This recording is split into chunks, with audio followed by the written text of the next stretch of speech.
বিসমিল্লাহির রহমানির রহিম। আজকে হযরত শাহ মখদুমের এই পূর্ণভূমি রাজশাহীতে অনুষ্ঠিত নির্বাচনী জনসভার সম্মানিত সভাপতি, মঞ্চে উপস্থিত ধানের শীষের প্রার্থীবৃন্দ সহ সহকর্মীবৃন্দ এবং আমার সামনে উপস্থিত হাজারো লক্ষ রাজশাহী, নাটোর, চাঁপাইনবাবগঞ্জ থেকে আগত প্রিয় ভাই ও বোনেরা, উপস্থিত মুরব্বীবর্গ, আসসালামু আলাইকুম। কেমন আছেন আপনারা প্রিয় ভাই বোনেরা?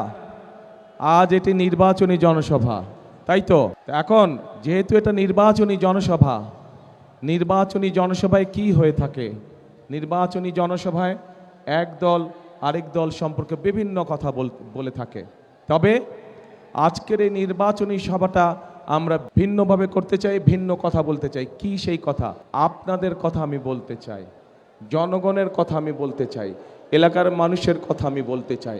যেই কথাগুলো বললে, যেই বিষয়গুলো আলোচনা করলে পরে মানুষের উপকার হবে, এলাকার মানুষের উপকার হবে, জেলার মানুষের, উপজেলার মানুষের উপকার হবে। প্রিয় ভাই বোনেরা, যখনই অন্য জেলার মানুষ রাজশাহী নিয়ে কথা বলে, তখনই দু তিনটা বিষয় তাদের চোখের সামনে ভেসে ওঠে। প্রথমে কোন জিনিসটা ভেসে ওঠে বলেন তো? কোন জিনিসটা প্রথমে? রাজশাহী বললেই কোনটা বোঝায়?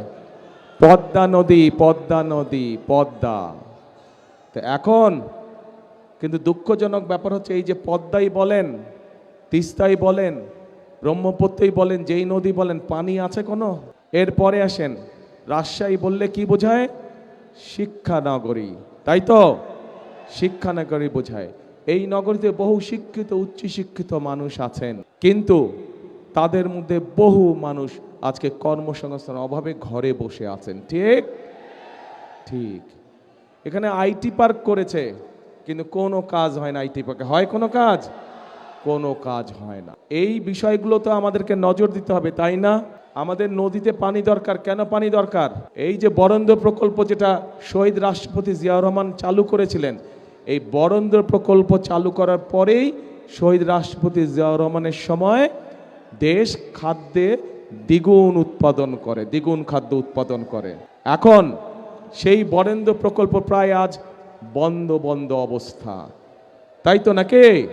এই বরেন্দ্র প্রকল্প দেশনেত্রী খালেদা জিয়ার সময়, শহীদ জিয়া যেটা রেখে গিয়েছিলেন, দেশনেত্রী খালেদা জিয়ার সময় এটিকে আরও বড় করা হয়েছিল এবং পরবর্তীতে বিশাল একটি প্রজেক্ট আকার ধারণ করেছিল। শুধু যে খাল, শুধু যে রাস্তা, তা না, এটাতে বনায়নও ছিল, বনের ব্যবস্থা ছিল, ছোট ছোট ছোট বনের ব্যবস্থাও করা হয়েছিল।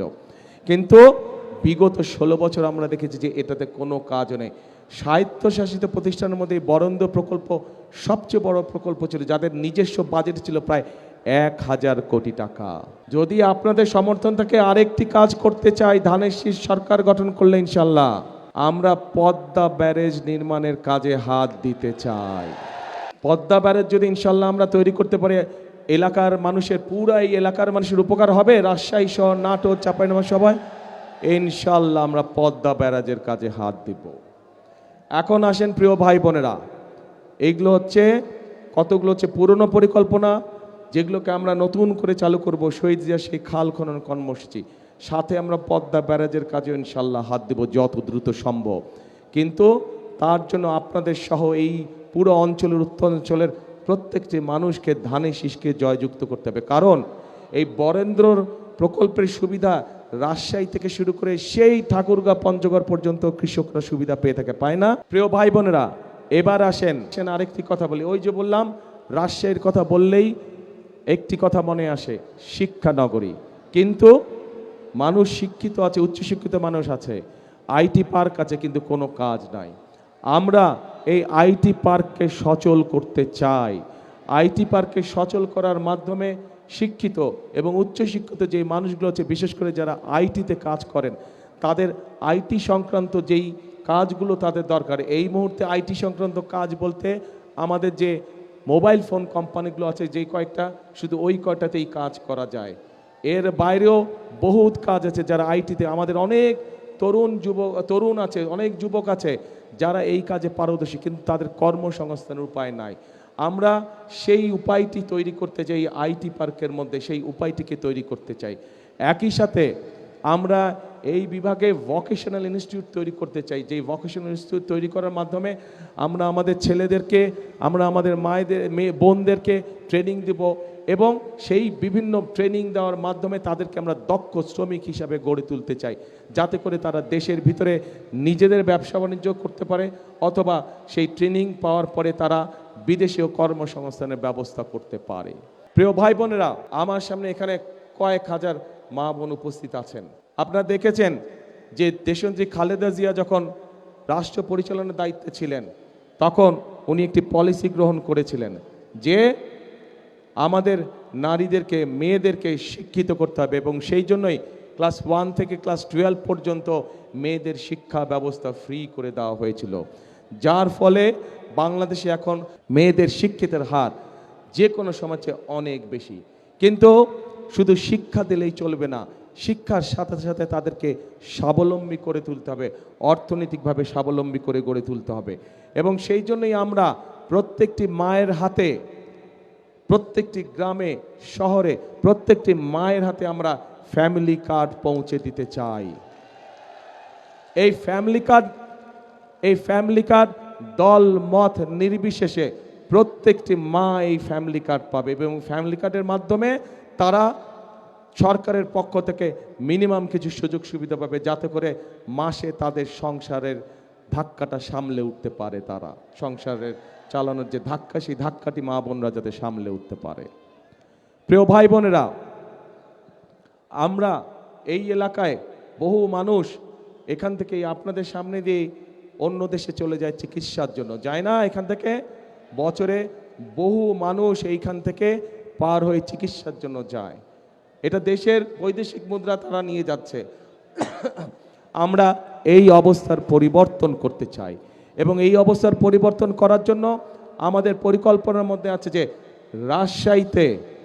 রাজশাহীতে আমরা বিশেষায়িত কোনো হাসপাতাল তৈরি করতে পারি কি না, যার ফলে এই এলাকার মানুষ সহ সমগ্র দেশের মানুষ চিকিৎসার সুবিধা পায়, যাতে করে আমরা বৈদেশিক মুদ্রা দেশে রেখে দিতে পারি, যাতে করে দেশের মানুষ দেশে থেকেই ভালো চিকিৎসা গ্রহণ করতে পারে। কৃষি পেশা সংক্রান্ত যে সকল ইন্ডাস্ট্রি করা সম্ভব, সেগুলোর একটি তালিকা কম বেশি আমরা তৈরি করেছি, এবং ইনশাল্লাহ 12 তারিখে নির্বাচনের পরে সরকার গঠনে সক্ষম হলে সরকার থেকে সব রকম সহায়তা দেওয়া হবে। যে সকল উদ্যোক্তা কৃষি সংক্রান্ত মিল ফ্যাক্টরি এই রাজশাহী সহ পুরো উত্তরাঞ্চলে প্রতিষ্ঠিত করবে, তাদেরকে বিশেষ সহায়তা দেওয়া হবে, যাতে করে তারা মিল ফ্যাক্টরি করতে পারে। কারণ তারা যদি মিল ফ্যাক্টরি করে, তাহলে এই এলাকার সন্তানরা, সেটি রাজশাহী জেলা হোক, সেটি সমগ্র উত্তরাঞ্চলের মানুষ হোক, তাহলে তাদের কর্মসংস্থানের সুবিধা হবে। গণতন্ত্রের দিকে যদি আমরা দেশকে ধাবিত করি, গণতন্ত্রের দিকে যদি আমরা দেশকে পরিচালিত করি, তাহলে আপনাদের সামনে আমি যেই পরিকল্পনার কথাগুলো তুলে ধরলাম, আপনাদের যেই দাবিগুলো বা আপনাদের যেই চাওয়াগুলোর কথা তুলে ধরলাম, মানুষের উপকার হয় এরকম কাজের কথা যেগুলো আমি তুলে ধরলাম, সেই কাজগুলোকে বাস্তবায়ন করা সম্ভব হবে। কিন্তু আমরা যদি গণতন্ত্রকে ধরে রাখতে না পারি, তাহলে মেগা প্রজেক্ট হবে, জনগণের কোনো প্রজেক্ট হবে না। এই যে আমার হাতের ডানে এবং বামে এনাদের প্রত্যেকের হাতে আমি ধানের শীষ তুলে দিয়ে গেলাম। এখন আপনাদের দায়িত্ব হচ্ছে 12 তারিখ পর্যন্ত এদেরকে দেখে রাখা, আর এদের দায়িত্ব হচ্ছে 12 তারিখে ইনশাল্লাহ ভোট দিয়ে যখন আপনারা জিতিয়ে আনবেন, 13 তারিখ থেকে এদের দায়িত্ব হচ্ছে আপনাদেরকে দেখে রাখবে, আপনাদেরকে এরা দেখে রাখবে। 13 তারিখ থেকে ইনশাল্লাহ 12 তারিখ পর্যন্ত আপনাদের দায়িত্ব হচ্ছে এদেরকে দেখে। ঠিক আছে? চলবে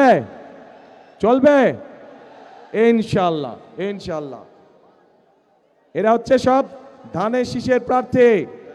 প্রিয় ভাই বোনেরা, আমাদের এই মঞ্চের হাতের বাম পাশে গত জুলাই আন্দোলনে যারা শহীদ হয়েছে বা আহত আছে, সেই পরিবারের সদস্যরা এখানে বসে আছে। 71 সালে লক্ষ শহীদের আত্মত্যাগের বিনিময়ে আমরা এই স্বাধীনতা পেয়েছিলাম। ঠিক জুলাই আন্দোলনে এই শহীদ এবং শহীদ পরিবারের যাদেরকে হারিয়েছে তারা এবং যারা আহত হয়েছে, তাদের আত্মত্যাগের বিনিময়ে আমরা 71-এ অর্জিত সেই স্বাধীনতাকে 24-এ আমরা রক্ষা করেছি। আসুন আজকে আমরা আরেকটি প্রতিজ্ঞা গ্রহণ করি। সেই প্রতিজ্ঞাটা হচ্ছে এই জুলাই আগস্টে যারা শহীদ হয়েছে, যারা বিভিন্নভাবে আহত নির্যাতনের শিকার হয়েছে, তাদের ত্যাগ যেন বৃথা না যায়। এই দেশের জনগণের শাসন কায়েম করার মাধ্যমেই একমাত্র শহীদদের আমরা পরিপূর্ণ শ্রদ্ধা জানাতে পারবো। এটাই হোক আমাদের আজকের প্রতিজ্ঞা, আজকের শপথ। তাহলে আসুন, শেষ কথা কি কথা, করব কাজ, গর্ব দেশ, সবার আগে বাংলাদেশ। আল্লাহ হাফেজ। বাংলাদেশ জিন্দাবাদ, বাংলাদেশ জাতীয়তাবাদী দল জিন্দাবাদ। আসসালামু আলাইকুম।